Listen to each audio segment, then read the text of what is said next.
Pegas ini salah satu saham perusahaan energi yang menurut gue stabil dan bagus untuk invest jangka panjang. Ya, Pegas Pertamina Gas Negara atau perusahaan gas negara. Ya, jadi dia produksi gas. Dia punya pipa jaringan gas untuk suplai gas ke industri dan juga ke rumah tangga. Ya, jadi bisnisnya itu adalah suplai gas. Nah, Pegas ini kita lihat secara valuasi teman-teman ya. Valuasi dia itu sekitaran 9 kali ya. PI TTM-nya 9 kali, 8 sampai 9 kali. Jadi secara valuasi murah dan secara cash flow juga dia positif gitu. Cash flow-nya positif dan secara net debt ya. Net debt ini uang cash dikurangin dengan total debt ya. Total debt itu total utang berbunga. Nah, cash-nya kalau dibandingin sama total debt, total hutang berbunga itu gedean cash. Jadi net debt-nya negatif ya. Ini bagus nih, net debt kalau negatif bagus. Artinya utang berbunganya udah bisa dilunasin sama sama kas. Ya, utang berbunganya udah bisa dilunasin sama kas. Gitu. Dan ditambah cash flow-nya juga positif. Jadi secara bisnis bagus. Secara bisnis dia bisa generate cash flow. Ini bisnis bukan cuma generate profit tapi juga generate cash flow. Nah, Pegas, kalau kita bicara tentang pengembangan bisnis ke depannya, dia ini manajemennya ini ngeluarin capex untuk ngembangin infrastruktur gas. Ya. Nah, ngembangin infrastrukturnya itu dengan apa? Dengan perluasan jaringan pipa gas. Ya, termasuk untuk infrastruktur untuk gas CNG, compressed natural gas, dan juga LNG, liquefied natural gas. Jadi dia juga ada jualan compressed natural gas dan juga liquefied natural gas ya. CNG dan LNG itu dia juga ada jual gas. Ya, gas CNG, LNG. Nah, Pegas ini jadi utamanya dia masih ngembangin infrastruktur gasnya. Nah, tapi nggak cuma itu aja, Pegas ini juga dia ngembangin bisnis gas rendah karbon. Ya, dengan kata lain, dia lagi ngembangin gas yang lebih green energy. Ya, gas renewable energy. Ya, sebutannya itu gas biometan. Ya, biometan ini diolah dari limbah sawit, teman-teman. Ya, jadi dari limbah sawit diolah jadi biometan. Ya, jadi sawit ini limbahnya itu ada kegunaannya juga, bisa dikonversi jadi energi. Ya. Nah, itu adalah proyeknya Pegas ya, bisnis gas rendah karbon, gas yang lebih green energy namanya biometan, itu diolah dari limbah sawit. Ya. Dan teman-teman perlu tahu juga Pegas ini dia juga supply gas bumi ke POWR, teman-teman. Jadi POWR ini kan Cikarang Listrindo ini kan dia pembangkit listrik tenaga gas uap, terus tenaga uap, terus tenaga solar sama tenaga biomasa. Jadi dia punya 4 sumber energi untuk mengempower dia punya pembangkit listrik gitu loh. Jadi POWR ini dapat supply gas bumi dari Pegas. Ya, jadi salah satu pelanggannya Pegas itu adalah si POWR gitu ya. Jadi Pegas sama POWR ini terkait sebenarnya. Gitu. Ya. Mungkin teman-teman ada yang udah tahu, mungkin ada yang baru tahu sekarang gitu ya. Jadi Pegas itu supply gas bumi ke POWR. Nah, dengan POWR atau Cikarang Listrindo ini prospeknya masih cukup bagus, apalagi seiring dengan semakin berkembangnya industri data center di kawasan industri sana, ya. Itu tentunya akan cukup bagus juga buat Pegas, ya. Jadi seiring dengan berkembangnya industri data center, tentu permintaan listrik ke POWR itu kan akan semakin besar dong. Dan POWR juga butuh energi yang semakin besar dong untuk jadi sumber energi untuk pembangkit listriknya. Ya, jadi permintaan untuk gas buminya Pegas untuk jadi sumber energi listriknya POWR itu akan semakin besar dan Pegas pun juga akan diuntungkan ke depannya. Gitu ya. Jadi Pegas ini juga sebenarnya akan kena efek dari berkembangnya industri data center di kawasan industri sana. Pegas ini juga akan kecipratan benefitnya. Gitu.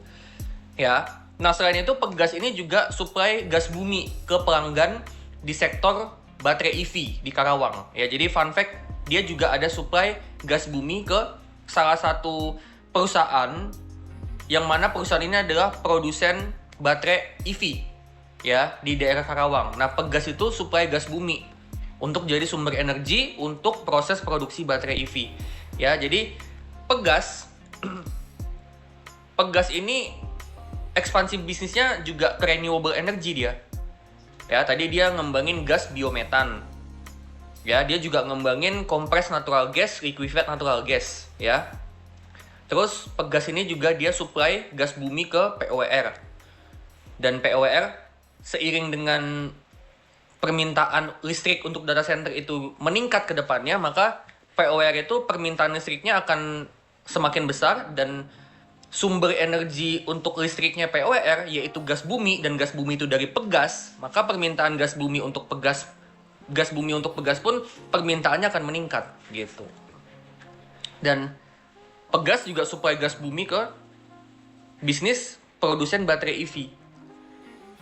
Jadi seiring dengan berkembangnya data center, seiring dengan berkembangnya industri EV, ya, Pegas ini juga sebenarnya akan kecipratan benefit. Pegas ini juga kalau kedepannya bertumbuh ya, data center, EV, Pegas ini juga akan kecipratan tambahan profit juga, gitu. Ya, nah Pegas sendiri kalau kita bicara soal harga beli yang terbaik ya, gue ngeliat maksimal 1.800 ya kalau untuk Pegas ya. Gitu, 1.800 maksimal. Kalau di harga sekarang ini masih oke untuk invest jangka panjang. Gitu, maksimal banget 1.800-an. Ya. Tentu semakin ke bawah, teman-teman bisa pertimbangin untuk buy dengan nominal yang lebih banyak. Gitu ya. Tentu disclaimer teman-teman ya, keputusan investasi kembali ke tangan kalian ya. Gue kembaliin ke tangan kalian ya. Kalian yang putuskan sendiri mau beli Pegas atau enggak. Saham yang kedua masih bisa dibilang saudaranya Pegas ya, PGO. Nah, PGO ini bisnis renewable energy panas bumi ya teman-teman ya.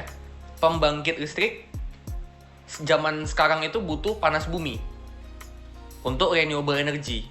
Gitu ya. Jadi PGO sebagai produsen panas bumi ini kedepannya akan diuntungkan dengan semakin berkembangnya pembangkit listrik tenaga renewable energy. Gitu ya. Dan PGO sendiri juga masih terus investasi nih untuk memperbesar kapasitas produksi panas buminya dia. Dia punya beberapa wilayah kan, dia punya beberapa PLTP, pembangkit listrik tenaga panas bumi ya. Di daerah Lumut Balai, Hulu Rais, Ulu Beli, Lahendong ya, terus Kamojang ya, Karaha. Nah itu dia wilayah-wilayahnya dia tuh ya, Lumut Balai, Hulu Rais, Ulu Beli, Lahendong. Nah si PGO ini masih terus investasi untuk ngembangin kapasitas produksi panas bumi di daerah Lumut Balai, Hulu Rais, Ulu Belu, sama Lahendong. Jadi PLTP yang di daerah itu kapasitasnya masih dikembangin, produksi panas buminya masih terus dikembangin. Nah, PGO ini juga lagi menjajaki bisnis green data center, teman-teman. Green data center. Jadi data center yang di-empower sama tenaga listrik yang dari panas bumi.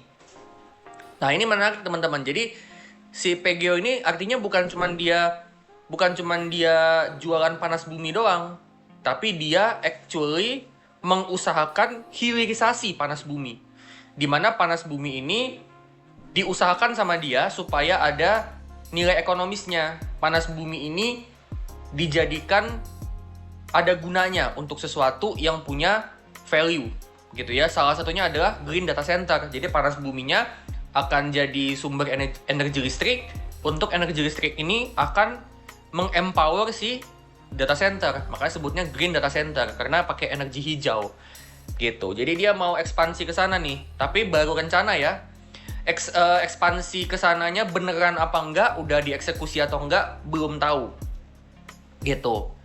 Ya, tapi kita lihat aja ke depannya. Kalau misalnya green data center ini bisa terjadi, ini bagus banget karena gini teman-teman. Kalau misalnya si PGO ini bisa ngebangun green data center, ya, data centernya udah jadi nih, ya semoga kapasitasnya juga gede gitu ya.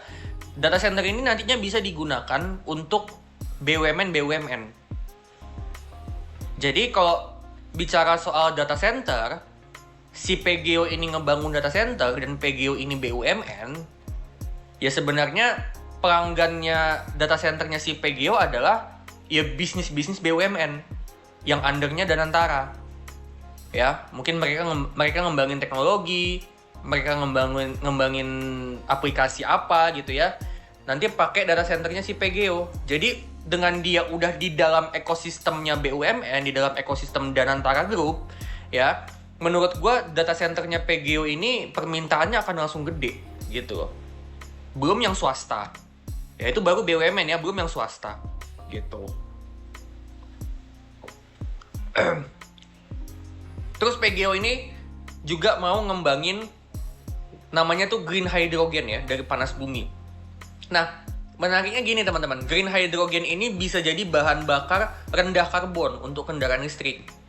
Dan PGO ini partner dengan Toyota teman-teman. Ya, dia partner dengan Toyota untuk proyek green hydrogen. Jadi udah ada bayarnya. Gitu. Nah, ini menarik nih ya, green data center sama green hydrogen ini menarik teman-teman. Untuk PGO. Ya, kalau misalnya berhasil, artinya PGO ini berhasil untuk ngebuat panas bumi ini semakin besar permintaannya. Karena artinya panas bumi ini bukan cuma untuk pembangkit listrik, tapi juga bisa untuk data center. Dia bikin data center sendiri, dia juga bikin produk sendiri, yaitu green hydrogen. Gitu ya. Nah, PGO sendiri harga belinya itu kalau gua itu di bawah 1.200. Jadi selama di bawah 1.200 itu masih oke. Gitu ya.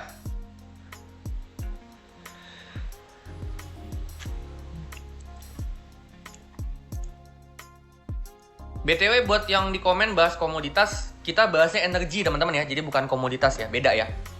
Nanti komoditas untuk nikel, emas, sawit itu nanti ada episodenya sendiri kok. Tenang aja. Oke, jadi lanjut PGO teman-teman ya. Jadi tadi pengembangan bisnis ke depannya apa? Investasi untuk memperbesar kapasitas panas bumi di daerah Lumut Balai, Hulais, Ulubelu sama Lahendong. Ya. Terus PGO ini juga menjajaki ekspansi bisnis ke green data center.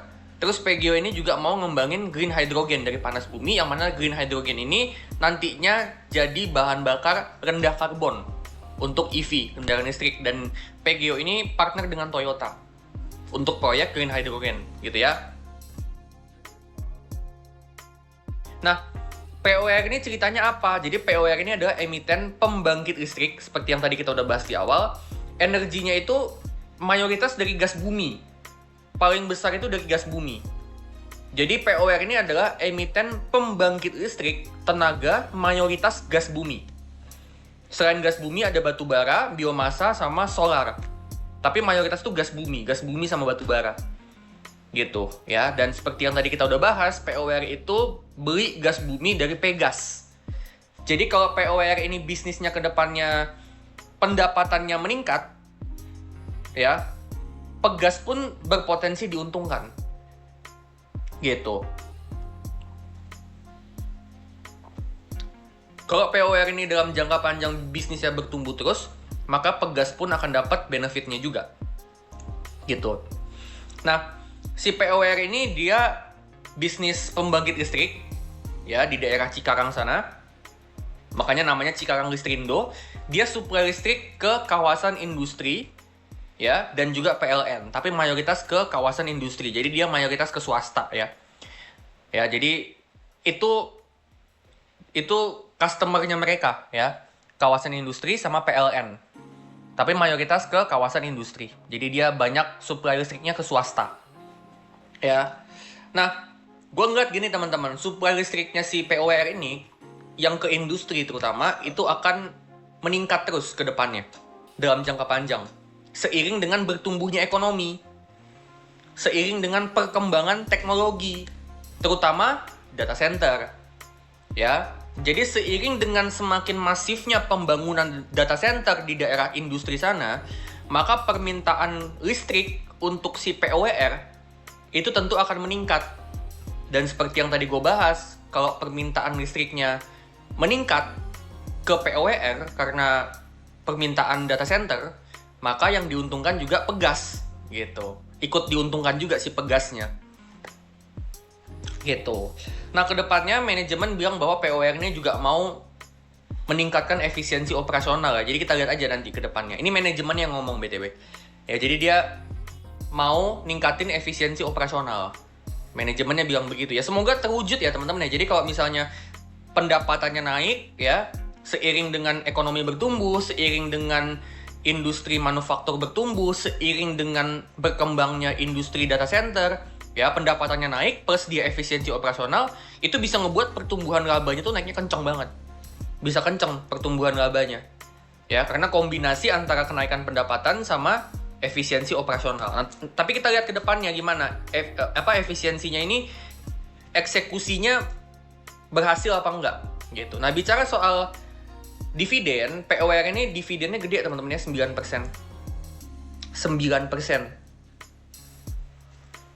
Ya, tapi menurut gua kalau di 800 mesti hati-hati ya. POR ini kalau menurut gue bagusnya dibeli di harga di bawah 750. Ya, POR ini bagusnya dibeli di harga under 750. Kalau di atas 750 menurut gue mesti lebih waspada, dan kalau mau masuk sebaiknya nominal kecil. Ya. Gitu teman-teman ya. Nah, kalau misalnya mau beli dengan nominal yang gede ya maka harus tunggu ke di bawah 750 ya. Kalau dikasih di bawah 700 lebih bagus lagi. Gitu.